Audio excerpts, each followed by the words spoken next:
කළම්බු dockyard සමාගමේ අති බහුතර කොටස් වලින් 151ක් ඒකේ සමස්ත අයිතිය මැසගන් ශිප් ඩොක් බිල්ඩර්ස් කියන ඉන්දියානු සමාගමට ලබා දීම සඳහා වන ගිවිසුමක් ඊයේ දවසේ අත්සන් කළා තියෙනවා. මෙතන ප්‍රශ්නේ තමයි 1974 සම්පූර්ණයෙන්ම රජයේ මැදිහත් වෙලා කළම්බු ඩොක්යාඩ් සමාගම ආරම්භ කරන්නේ නැව් අලුත් වැඩියාව සහ නැව් ඉදිකිරීමට අදාළව.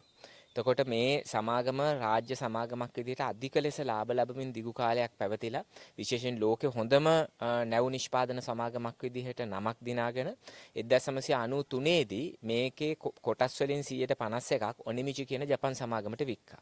එතකොට මේ ජපන් සමාගමට විකුණද්දිම රජයේ සතු කොටස් මූලික එකඟතාවයක් තිබුණා ඔනිමිචි සමාගම වෙන කාට හරි කොටස් විකුණනවා නම් ඒක රජයේ අනුමැතියක් සහිතව කරනවා කියලා. හැබැයි ප්‍රශ්නේ තියෙන්නේ දැන් ඊයේ වෙනකොට ගිවිසුමක් අත්සන් කළා තියෙනවා. ඒ ගිවිසුමෙන් මැසගන් ඩොක් ෂිප් බිල්ඩර්ස් කියන සමාගමට ජපන් ඔනිමිචි සමාගම සතු කොටස් 151 ලබා දීලා තියෙනවා. ඒක ලබා දීලා තියෙන්නේ ඩොලර් මිලියන 5කටත් වඩා අඩු මුදලකට. ඩොලර් මිලියන 4 ගානකට ඒ කොටස් ටික පවර්ලා තියෙන. ඒක අඩුම ගානේ. ඒක ගන්න තිබුණ රජයට. ඒක රජය ගන්න නැත්නම් ඩොක්යාඩ් සමාගමේ සේවකයෝ දිගින් දිගට කියමින් හිටියා ඔවුන් මේ කොටස් මිලට ගන්න සූදානම් කියලා. එහෙම තියෙද්දි තමයි බලහත්කාරී ලෙස මේ කොටස් පැවරීම කරලා තියෙන්නේ. ඒ විතරක් නෙමෙයි දැන් ආණ්ඩුව මේකට කියන්නේ ඩොලර් මිලියන් 50ක ආයෝජනයක් වෙනවා මේක හරහා කියලා. දැන් මේ ක්‍රියාවලියේ ඩොලර් මිලියන් 50ක් කියලා ගත්තොත් එහෙම මෙතන ඉඩමම වෙන මුකුත් ඕනේ නැහැ. මෙතන තියෙනවා දීපල ඩොලර් මිලියන් 130ක දීපල. සාමාන්‍යයෙන් ගණනය කරලා තියෙන විදිහට මේ තියෙන යන්ත්‍ර සහ අනිකුත් උපකරණ වල වටිනාකම ඩොලර් මිලියන් 130ක්.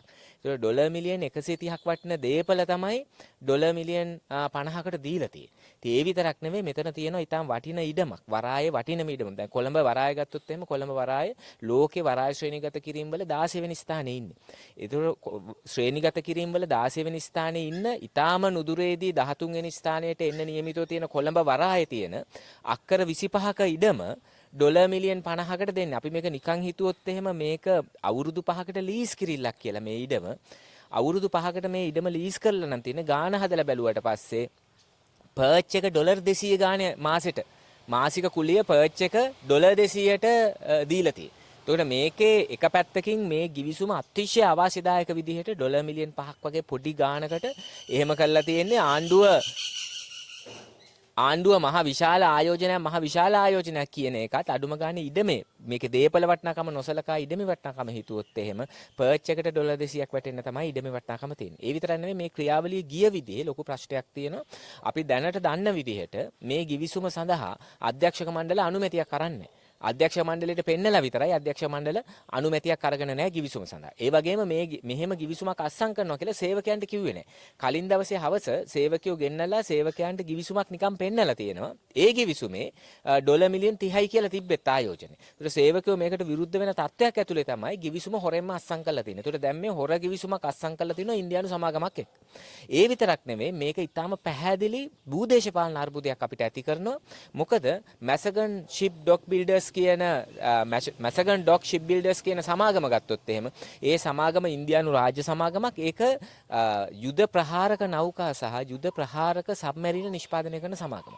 ඒත් අපි පැහැදිලිවම ඉන්දියාව සම්බන්ධ වෙන යුද්ධයකට පැටලෙනවා. ඉන්දියාවේ යුද ප්‍රහාරක නෞකා නිෂ්පාදන සමාගමකට ලංකාවේ කොළඹ වරාය අසල ඩොක්යාඩ් එක දුන්නාට පස්සේ මොකද අපිට නවත්තන්න බෑ. ඊට පස්සේ ඒගොල්ලෝ ඇවිල්ලා ප්‍රහාරක යාත්‍රා මේකේ හදන එක. එතකොට මෙතන පැහැදිලිවම ඉන්දියාවේ භූදේශපාලන උවමනාවක් වෙනුවෙන් මුළු ලංකාවම සහ විශේෂයෙන් කොළඹ වරාය කොළඹ නගරය අවධානය හෙළන තීරණයක් මේ ආණ්ඩුව අරන් තියෙන. මේක ඊටාම ජනතාද්‍රෝහී තීරණයක්, සමාජ විරෝධී තීරණයක්.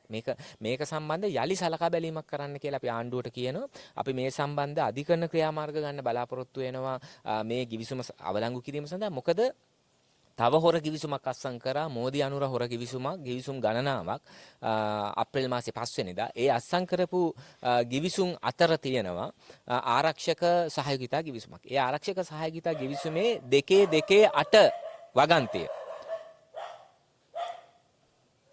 දෙකේ අට වගන්තිය ගත්තොත් එහෙම ඒ වගන්තියේ තියෙනවා නැව් නිෂ්පාදනය, නැව් අලුත් වැඩියාව, සමුද්‍රීය මිනුම් කටයුතු සහ සාගර මිනුම් කටයුතු සඳහා ඉන්දියාවට අනුමැතිය දෙනවා කියලා. ඒකට ඒකේ කොටසක් ලෙස තමයි ඉන්දියානු සමාගමකට මේ ඩොක්යාඩ් සමාගම දෙන්නේ. මේකට රටේ මෙච්චර විරෝධතා ඇවිල්ලා තියෙද්දි ආණ්ඩුව මේ වැඩ කරපු විදිහ විශේෂයෙන් මුදල් අමාත්‍යාංශයේ බාර ඇමතිවරයා ලෙස ජනාධිපතිවරයා මේ කටයුතු කරලා තියෙන ආකාරය මුළුමනින්ම ජාතික ජනබලවේගයට ජනතාව දුන්න ජනවරමට පටහැනි. අපි ආණ්ඩුවට බල කරනවා වහාම ගිවිසුම අවලංගු කරන්න.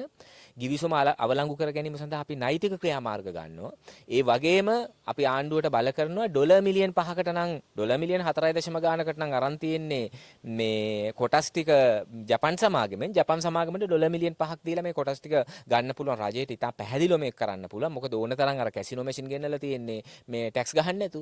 ඒවට ඉඩ දෙනවනේ. ඉතින් ඒ වගේන් ගන්න මේක. ඒ වගේන් ගන්න. ඊට පස්සේ මේ ගජමිතුරු ජාවාරංකාරයෝ රටෙන් එළියට ඩොලර් බිලියන් 50 ගාණක් ගෙනිච්චා කියලා පාර්ලිමේන්තුවේ වාර්තා වුණේ. ඉතින් ඒකෙන් සොච්චමක් අරගෙන සොච්චමක් ඒකෙන් අය කරගෙන මේ කොටස් ටික ගන්න මේක විසින් ලංකාවට ඉතාම වටිනා දේපලක් අහිමි වෙනවා විතරක් නෙමෙයි, වටිනා සම්පතක් අහිමි වෙනවා විතරක් නෙමෙයි, ලංකාව භූදේශපාලන උගුලක පැටලෙනවා. මොකද ඉන්දියාව, ඇමරිකා එක්සත් ජනපදය, ඔස්ට්‍රේලියාව සහ ජපානය සමග ක්වඩ් කියන යුද සන්ධානයේ ඉන්නේ. එතකොට ඇමරිකා එක්සත් ජනපදයේ ඉරානයට එරෙහිව ප්‍රහාර එල්ල කිරීමක් ආරම්භ කරා ගිය සතියේ වෙත්. එතකොට මේ කලාපයේම යුද්ධයක පැටලෙන්න ඉඩ තියෙනවා. ඒ යුද්ධයක පැටලෙන වෙලාවක ඇමරිකා එක්සත් ජනපදයේත් එක්ක යුද සන්ධානයක ඉන්නේ ඉන්දියාව. එතකොට ඉන්දියාවට ප්‍රහාරක නෞකා හැදීම සඳහා කොළඹ වරාය දුන්නට පස්සේ ලංකාවේ ජනතාවගේ සමස්ත ජීවිතම අවධානය මේ හෙලෙනවා. ජනාධිපතිවරයා මේවා අපි කියද්දි ජනාධිපතිවරයා පෞද්ගලික මාධ්‍ය නාලිකාවකට ඇවිල්ලා කිව්වා හැමදේම අසුභවාදීව හිතන්න එපා, සුභවාදීව හිතන්න කියලා. ඉරානයට ගැහුවට පස්සේ ගාසා වලට දැන් වෙලා තියෙන එකෙන් තේරෙන්නේ නැති ජනාධිපති hina වෙවි කිව්වට සුභවාදීව හිතන්න කියලා. මේවා මොකක්වත් සුභවාදීව හිතන්න බෑ කියලා. අපි ලංකාවේ ජනතාවගෙන් ඉල්ලනවා මේ ද්‍රෝහී ගිවිසුම ඊයේ අත්සන් කරපු ඒක පරාජය කිරීම සඳහා පෙළ ගැහෙන්න, ඒක සඳහා වන ජනතා බලයක් හදන්න ඩොක්යාඩ් සේවකයෝ සූදානම්ෙන් ඉන්නවා තමන්ගේ පුද්ගලික මුදලින් හරි කොටස් මිලදී ගැනීමක් කරන්න. නිසා මේක ඉන්දියානු සමාගමට දෙන්න එපා. මේක දීලා තියෙන විදියත් වැරදි. පොදුවේ ජාත්‍යන්තර මට්ටමේ මිල කැඳවීමක් කළත් නැහැ, ටෙන්ඩර් කැඳවීමක් කළා නැහැ, කොටස් වෙළඳපොළට නිකුත් කළා නැහැ, වෙන අයට අවස්ථාව දීලා නැහැ. ඒකාධිකාර විදියට ඉන්දියානු සමාගමට කොටස් ටික දීලා තියෙනවා. ඒකත් වැරදි ලංකාවේ ක්‍රමවේද වලට අනුව. ඒ නිසා ජපාන් සමාගමට කොටස් දීලා මේක විනාශ වුණා. ඩොක්යාඩ් එක විනාශ වුණා. දැන් ඉන්දියානු සමාගමට දීලා ලංකාවම විනාශ කරන පැත්තට තමයි පාර කැපෙමින් තියෙන්නේ. ඒ නිසා මේක වැළැක්වීම සඳහා, මේක පරාජය කිරීම සඳහා පුළුල් ජනතා බලයක් ගොඩනගනවා.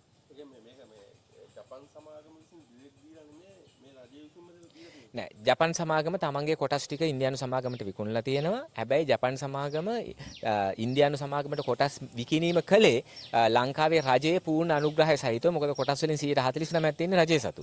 එතකොට අධ්‍යක්ෂක මණ්ඩලයේ ඉන්නේ රජයේ නියෝජිතයෝ ගොඩක්. එතකොට අධ්‍යක්ෂක මණ්ඩල තීරණයක් ගන්නකොට ජපන් සමාගමට ඒක තනියෙන් ගන්න බෑ ඒ තීරණය. එතකොට මේක සහ 1993 අත්සන් කරපු ගිවිසුමේ තියෙනවා ජපන් සමාගම සතු කොටස් වලට මොකද කරන්න කියන එක මුදල් අමාත්‍යාංශයේ අනුමැතියක් සහිතව තමයි තීරණය කරන්න කියලා. මුදල් අමාත්‍යාංශය නිර්දේශ ගන්නවා කියලා. ඒතුළු මුදල් අමාත්‍යාංශයෙන් අපි අහනවා, මුදල් අමාත්‍යවරයා විදිහට ජනාධිපතිගෙන් අපි අහනවා එවැනි මේ සම්බන්ධ දුන්න නිර්දේශය මොකක්ද කියලා.